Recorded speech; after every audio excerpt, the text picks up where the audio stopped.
Hello, hello, and welcome back to the Empower Her podcast. In order to manifest your desires, you must release your attachment to the outcome. This is the definition of the law of detachment. Okay, let me run it back. In order to manifest your desires, you must release your attachment to the outcome. Have you ever heard of the law of detachment?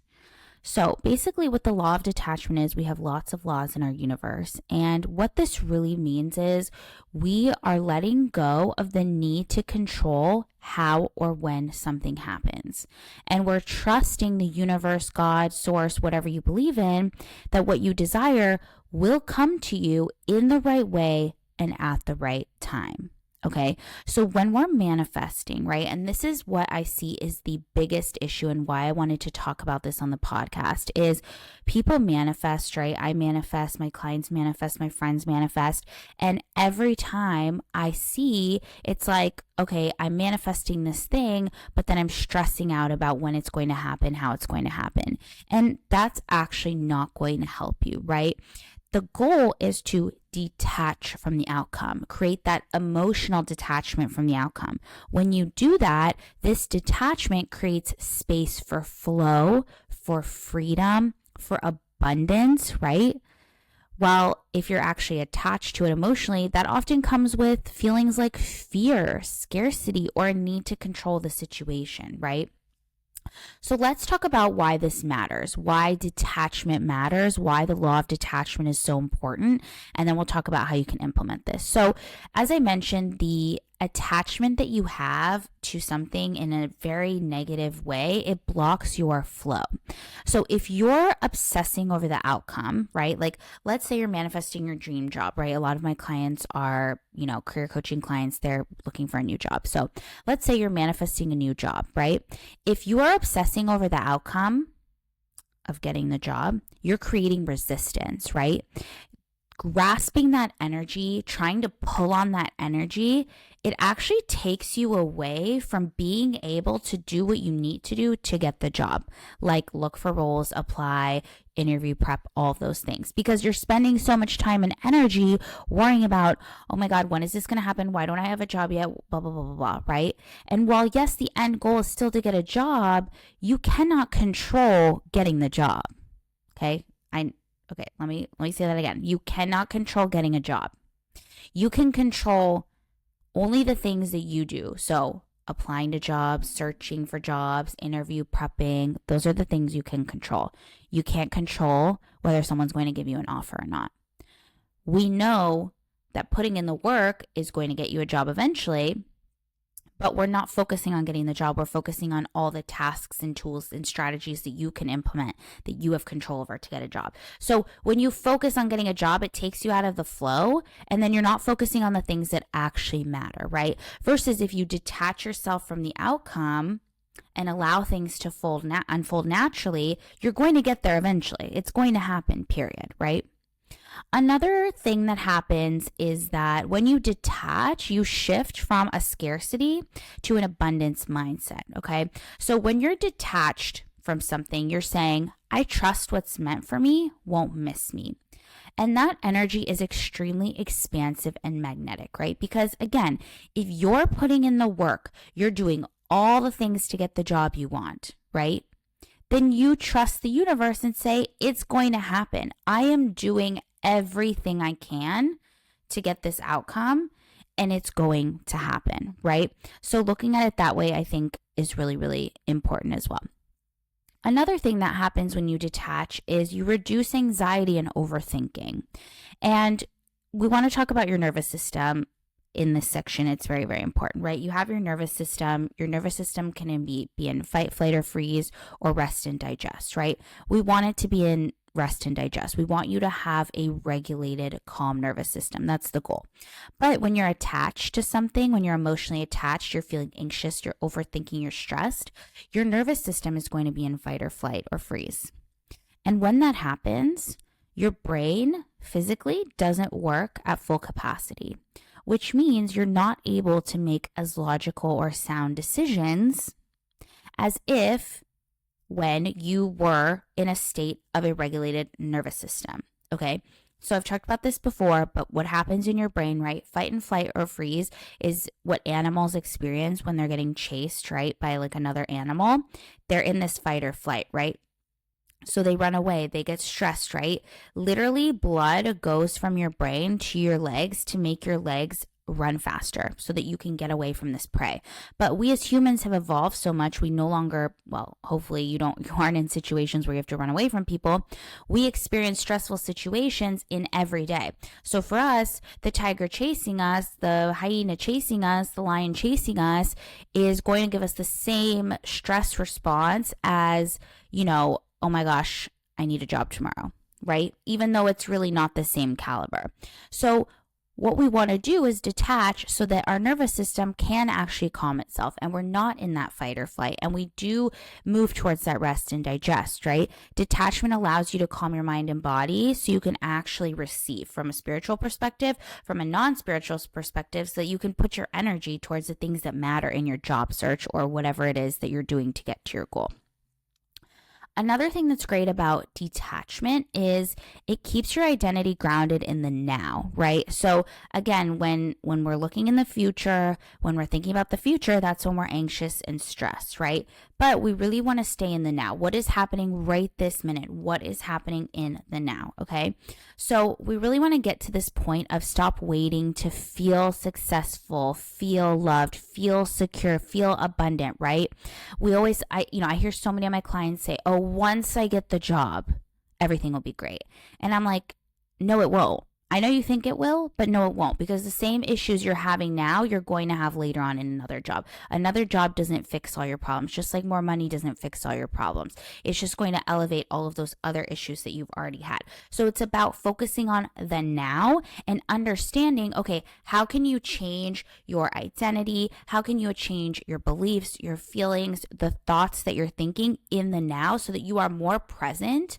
Because if you are more present and you start embodying the present version of yourself today, right? This is going to be super, super important. And I am going to talk about an interesting topic as well that relates to this, probably on next week's episode. So make sure to tune in. And another thing that happens is you open yourself up to better outcomes when you detach yourself, okay? Oftentimes, what we want shows up in unexpected ways. The reason is because our brain can't fathom all the different ways that we can get to a goal, right? And so when you over focus and you're stressed about a goal and saying like, okay, I want this to happen, I want this to happen, and you're controlling or trying to control the outcome, you're actually not allowing that thing to come to fruition in a different way. And maybe it could come in a way that you never expected, because again, your brain doesn't know every single way that an outcome can come to life, right? So detachment really keeps you open to those surprises, those detours, those upgrades, but all positive things that you maybe didn't plan for or your brain didn't really think was possible. So this is why detachment is so important and something that I really believe we should practice in all of the goals that we're trying to set, because it really does help us. So now that we've talked about kind of what the law of detachment is, why it's important, let's talk about how you can actually practice this and implement this into your daily life, okay? So the first thing you want to do is you want to set an intention clearly, okay? This is usually where people think of manifestation and they think this is where it stops, right? Like getting very specific on what you want, right? Like, I want a fulfilling career making 6 figures in health tech as a senior marketing manager, right? That's a very specific intention, right? And that's great. That's what we want here. You really want to have that specific intention, because if you don't know what you want, then the universe won't be able to give it to you, or it's not going to give you what you really want because, again, you weren't sure. So definitely get your intention clear first thing. And again, this is where most people stop with manifestation, but we still got a lot more things. We have a lot more things you have to do, okay? So the next thing is to take aligned action, but, and this is the very important caveat, but release control, right? So again, if we're looking for a job, right, your goal is to get that senior level marketing job. What are the action steps you can do? You can edit your resume. You can spend time searching for jobs every week. You can apply to jobs. You can network for your jobs. You can prep for interviews, right? You can reach out to your contacts that you know and see if they have any open roles and what you're looking for. That's the aligned action we're taking, right? Those are the things that you want to do. And then the next point, which goes together with this, is detach from the outcome.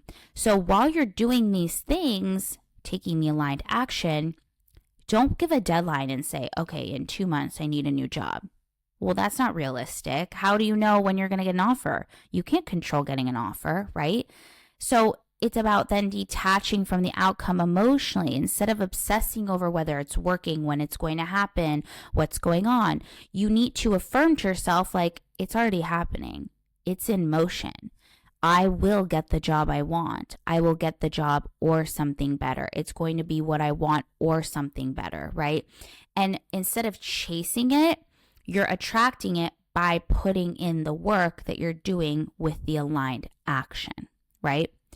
And then the next step is to trust in the timing and the bigger picture, right? Like if you're spiritual or you believe in God or the universe or anything, like then you probably to some extent believe that certain things happen for a reason and what's meant to be will show up when it needs to show up, right? So believing in the timing and the bigger picture.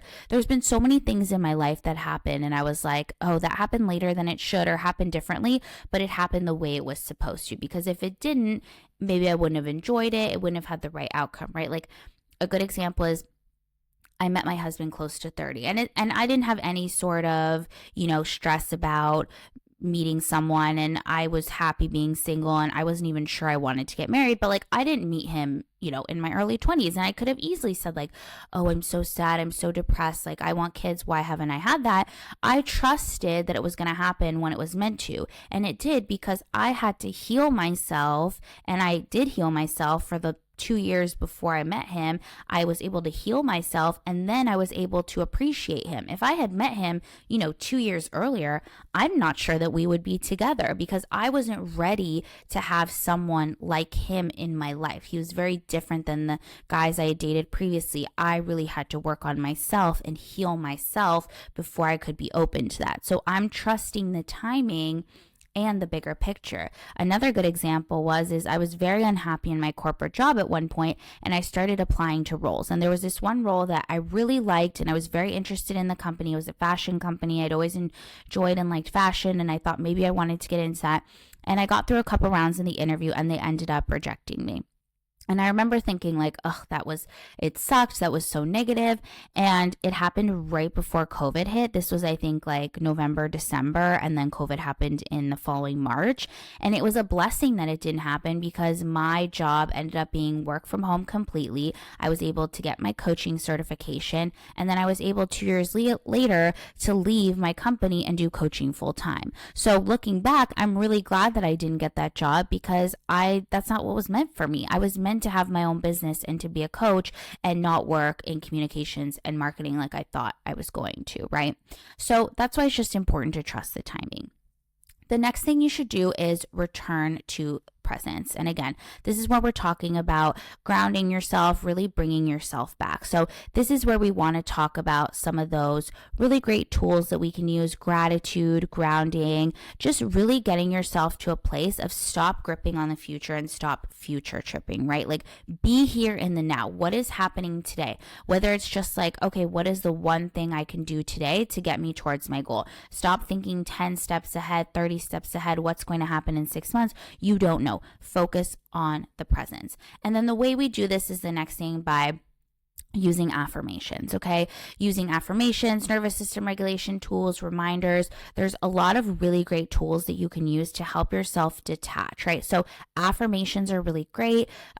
Saying positive affirmations can really help you reprogram your subconscious mind so that you are in a state of abundance, positivity, that you're really listening to the universe and you trust the process.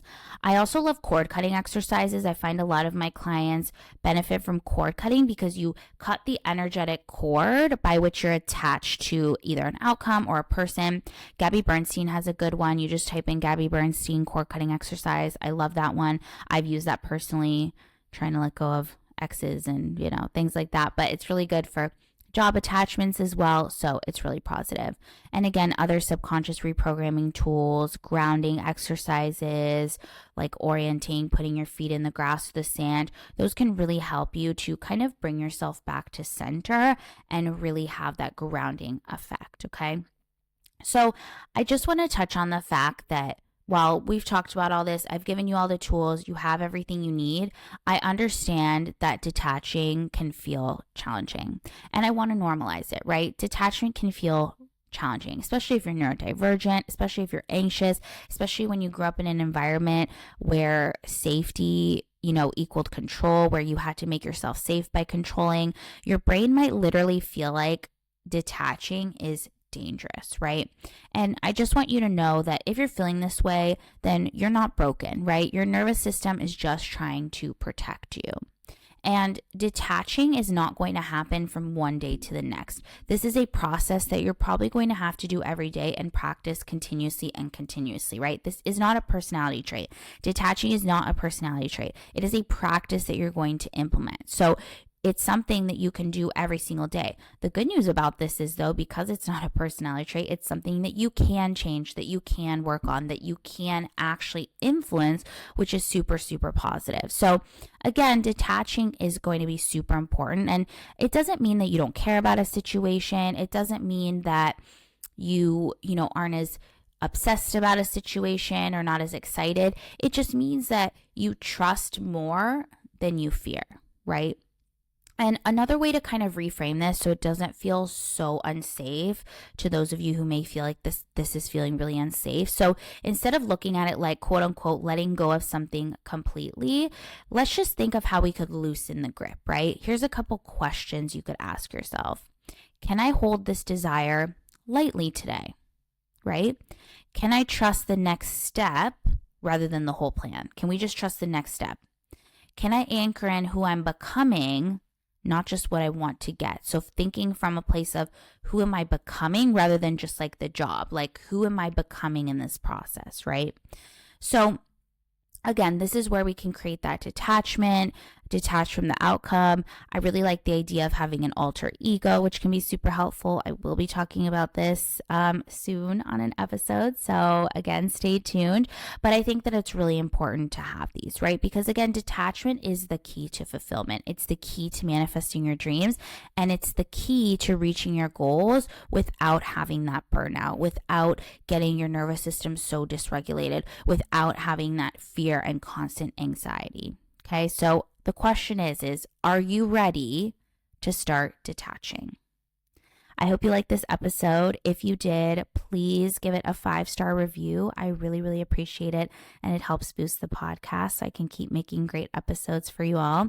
Hope y'all have an amazing week, and I'll catch you in the next episode.